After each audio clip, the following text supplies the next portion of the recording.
Guys, here's a quick video on my radio setup for the new mcpx brushless edition from Blade. So I had a few people ask me on the forums and also sent me a message on on YouTube, not Facebook, on my radio setup. So here's my radio. I'm using the JR11X. A lot of guys use DX8, but it's going to be like pretty much the very same settings.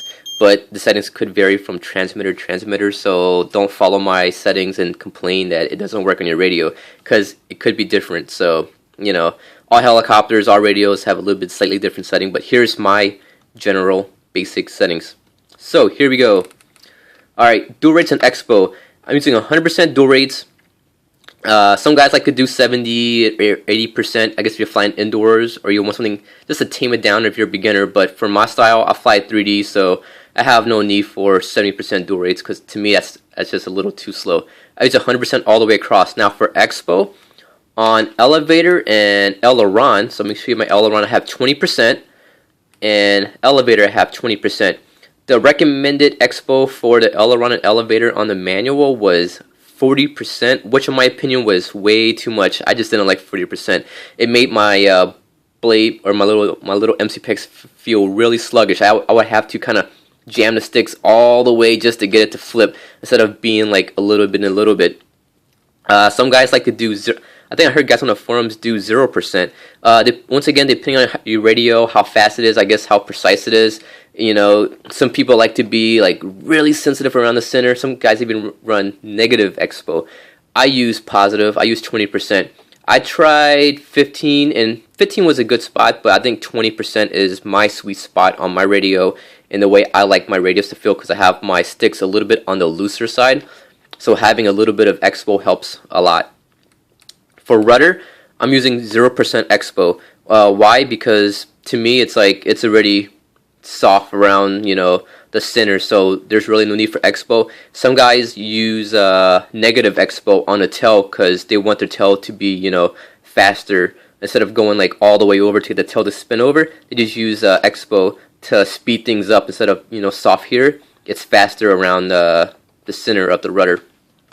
Next up, travel adjustment. Some radios could be called endpoint, but on my JR it's called travel adjustment. So for aileron and elevator, I'm using 110% all the way across, or for both sides, left and right. And this is my sweet spot. You can always max it out if you want a faster flip and roll rate, but I'm using 100%. To me, 110 is, you know, my spot. It's my sweet spot, and it's what I feel comfortable flying with. For rudder, I'm using 125%. Now, some guys like well, not some guys. Alright, let's start off with my pure rate at 100% was very slow on my mcpx. 125% is my sweet spot, and you can always crank it up to 150 or whatever your radio can do. And once you max it out, the pure rate's going to be a lot faster. So when you give rudder, or, you know, do a 360, it's going to be a little bit quicker than 100%. 120 is, or 125 is my sweet spot, and that's what I feel comfortable with the tail whipping around at that speed. It's the subtrim, it's the reverse, it's the throttle curve. So for throttle curve, just follow what the manual recommended. Just follow what the manual recommended. I didn't really follow what the manual said for normal, because I'm always flying in idle up 2. So normal I just have 0, 50, and 100. You can always play around with it and see what you like. At stunt mode 1 or idle up 1, I'm using 90, 80, 90, and stunt mode 2 or idle up 2, I'm using 100% all the way across. This is when I'm flying flips and stuff like that. You can always change around depending on your flying skill, your flying level. You can even do 70% all the way across if you want something just for sports flying, scale flying, or just to get more general flight time, because 100% will drain the battery in under 4 minutes. So I'll say like 3.5 minutes the low voltage kicks in when I'm flying 3D. But if you're flying at 70%, I would say you can probably go for like 4.5 minutes, which is even better. Let's see, up next, pitch curve. Now, this is my pitch curve. Some guys like to do pitch curve instead of doing mechanical links on the swatch, which I'll explain later in another video. But my pitch curve, after you mechanically set up your swatch plate to be 0 pitch at mid stick, I'm using 35, 50, and 100 normal mode. That way, when I go full throttle down on normal mode, I don't have full negative, which will push a helicopter and kind of smush into the ground. It's just about 4 degrees of negative pitch, which is perfect in my opinion. Stunt mode 1 and 2, I have 0, 50, and 100. And depending on your radio, you can have a 5-point pitch curve, and you can use 0, 25, 50, 75, and 100. But I'm using a simple 3-point pitch curve because these small ones, I don't really have to play around to get it to fly good because it already flies good out the box. Alright, and see, gyro menu. So depending on your radio, if you have a gyro option or not, I have my gyro menu with my gear channel. So when you, oh, this is wrong, 50. So 50% if using a gyro menu once again, 50% is stock gains on the thing. Once you move it up like this, you will increase the gains a little bit. And I found out that 60% holds the tail a little bit better when I'm doing like fast pitch pumps. The tail doesn't want to do this right here. It doesn't blow out a little bit. So 60% is good. I tried 70% right here, and for some reason 70% in my opinion just didn't feel good at all. It just made the tail act very, very weird. I didn't like it. I hated it. So I'm using 60%, which is my sweet spot on my brushless mcpx.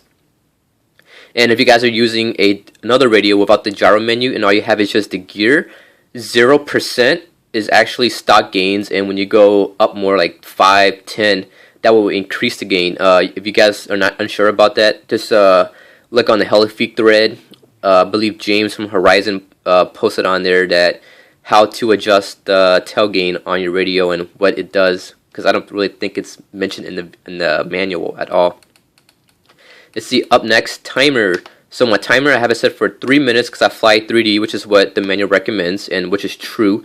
And if you're flying just sports flying, 4 minutes would be even better because you get a full 4-minute flight time. But when I'm flying 3D, I notice I get about 3.5 minutes to 3 minutes and 40 seconds before the low voltage kicks in. So all of this can vary on how aggressive you fly and how you manage your collective and throttle, because I just mash and I bog it down and I kill these I have 2 batteries, so I fly back to back.